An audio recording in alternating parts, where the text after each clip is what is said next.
ดในปีนี้ว่าจะได้เงินรางวัลเขาได้เนาะข้าพเจ้าขออนุญาตทานเงินรางวัลกันเลย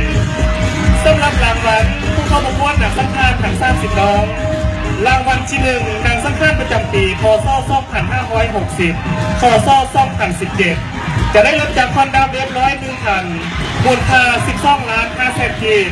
ได้เงินสดและได้สร้อยสะพาย1 เส้นรวมมูลค่า20 ล้าน5แสนกีบ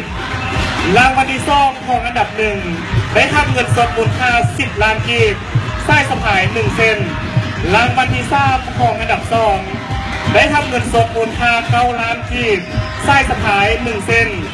รางวัลที่4ของอันดับ3ได้ทำเงินสดมูลค่า8 ล้านกีบรางวัลที่5ของอันดับ4ได้ทำเงินสดมูลค่า7 ล้านกีบ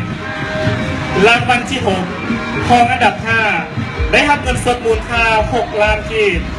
รางวัลที่7ของอันดับที่6เงินสดมูลค่า5 ล้านกีบ